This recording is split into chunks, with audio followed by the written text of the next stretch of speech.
Nama besar Soekarno tidaklah mungkin dapat dilewatkan dalam pentas sejarah Indonesia. Peristiwa di Pengadilan Landrat Kota Bandung pada 18 Agustus hingga 22 Desember 1930 menjadi peristiwa yang kemudian menjadi tonggak Soekarno, para pemuda, dan bangsa Indonesia dalam memperjuangkan kemerdekaan. Saat itu Soekarno sedang diadili oleh pemerintah Hindia Belanda. Akan tetapi, Soekarno sebagai aktivis politik berhasil memutarbalikkan proses pengadilan menjadi sebuah panggung politik, menangkis tuduhan Hindia Belanda. Meskipun kebebasannya direnggut oleh sel tahanan, Soekarno memiliki sosok yang selalu mendampinginya, adalah Inggit Garnassi. Inggit, begitu panggilannya, yang membuka jalan bagi Soekarno untuk kembali bergulat dengan buku, terutama saat Soekarno sedang menyiapkan pledoi atas tuduhan pemerintah Hindia Belanda dalam sel tahanan. Mula-mula, Inggit mengutus kurir ke Jakarta untuk mengambil buku-buku milik Sartono Kartodirjo.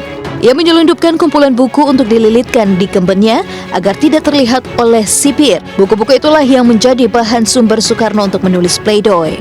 Lalu siapakah Inggit Garnassi? Wanita tangguh di balik Bapak Proklamator Indonesia yang mengantarkan Soekarno menuju pintu gerbang kemerdekaan Indonesia. Inggit yang secara rahasia mengirimkan berbagai berita kepada Soekarno agar semangat suaminya itu tidak padam selama terkurung dalam dinding penjara. Inggit juga yang menemani Soekarno menjalani masa-masa pengasingan di ND hingga ke Bengkulu.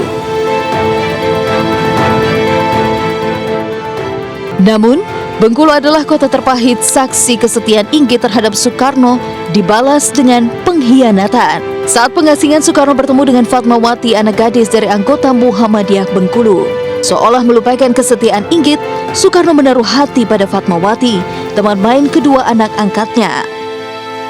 Setelah hampir 20 tahun bersama melalui susahnya kehidupan, dari penjara hingga pengasingan, Soekarno dan Inggit akhirnya berpisah. Ibu Inggit ibaratkan sebuah air yang mengalir berada di dalam akar sebuah pohon, tidak tampak tapi nyata. Dengan ketulusan hati, ia menyokong pohon itu hingga pohon sang putra Fajar tumbuh menjadi manusia hebat. 13 April 1984, Inggit Garnassi, kekasih sang putra Fajar yang setia menyertainya dalam kondisi paling sulit sekalipun, menyelesaikan tugas kehidupannya di dunia. Inggit tutup usia pada usia 96 tahun di kampung halamannya, Kota Bandung.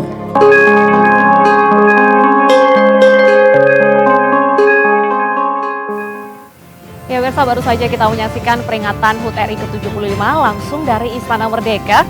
Presiden Joko Widodo tadi menggunakan pakaian adat Timur Tengah Selatan.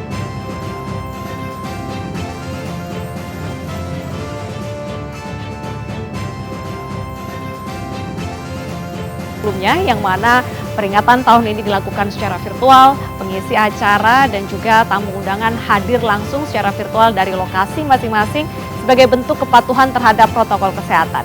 Dan informasi tadi juga mengakhiri program spesial HUT RI Merah Putih Indonesiaku. Live streaming MNC News bisa Anda saksikan melalui aplikasi Vision Plus dan juga iNews.